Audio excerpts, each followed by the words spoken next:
This morning that first-time homebuyers will be able to get on the property market with a 10% deposit, despite central bank plans to limit the size of individual mortgages. The paper reports that the government is now planning to get around the plan through a new insurance scheme. It comes as new figures show house prices nationally have increased by 15% in the past year. Carl Dieter from Irish Mortgage Brokers joins us now. Carl, good morning to you. You're welcome as always. Now, Carl, I heard you talking about the new central bank plans that they're bringing in, and you don't believe they are necessary, and neither do you believe they will be effective. Why? Well, I don't believe they're necessary because we simply don't have a credit bubble. Lending is less than 1/10 of what it was when we did have a credit bubble. It's also being done at volumes that were last seen in the 1970s. So there simply isn't enough credit there for this to be a huge concern. And what they're saying is, well, we're going to stop it from becoming a concern. Is that not valid? It is, except for it's the brand of thinking that would be like telling men below the age of 25, only a certain percentage of you can have driver's licenses because statistically there's more accidents with that group. But it doesn't actually work because it's untested in the manner that we're doing it. There's lots of examples given by the central bank saying, oh, they did it in Sweden. And that's true. But in Sweden, it didn't work. Property prices still kept rising. And they still have credit concerns there. And then they say, oh, well, they do it in Canada and Finland. But in Canada and Finland, there's lots of different ways to skirt around it by getting an insurance, which is actually what the Irish Independent is talking about today. So when you have a housing shortage, when there's something that there's not a supply of, you're not going to control the price by limiting so it's not the too amount much that money, people can... It's too little houses, too little property. Yeah, it's basically they're trying to cure the problem of a housing shortage by doing something with credit. And it's kind of like someone breaking their leg and saying, here's an antibiotic. An antibiotic is medicine, but it's not the medicine you take for a broken leg. You can understand why they'd want to take action to prevent another property bubble. And their hands are pretty much tied. There's very little they can do to prevent that coming into play. So, and so they have to take some action. So surely some is better than none. I suppose if... Not if it's the wrong action, I'd imagine. Well, what is the right action? You can't, what else could they if do? You had had a chance to sit down with Professor Honan, what would you have said to him? I would have said, look, there's a lot of other things you could look at. Like, the idea is, in part, to protect people from themselves. And I don't believe people are idiots. I think they generally, if they want to buy... Have we not proven that we were a country of idiots?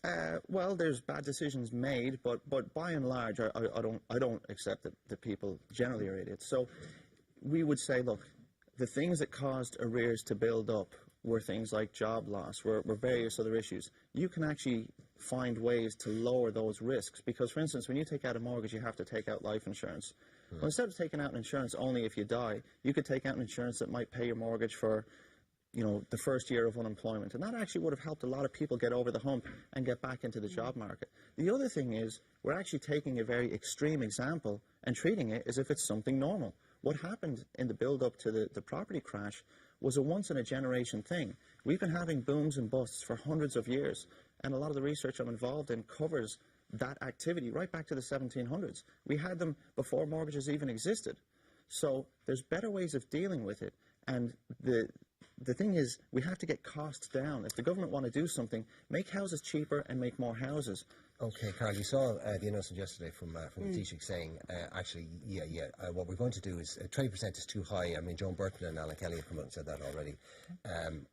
20% is too high. And let's face it, 20% of 300,000 is 60 grand. So you've got to get a 60,000 euro deposit together before you can even go and apply for a loan, which seems like a big ask at the best of times. Now, he's saying that the government will insure or subsidise 10% of this 20%. Now, do you have any idea how that's going to work? Or is it workable?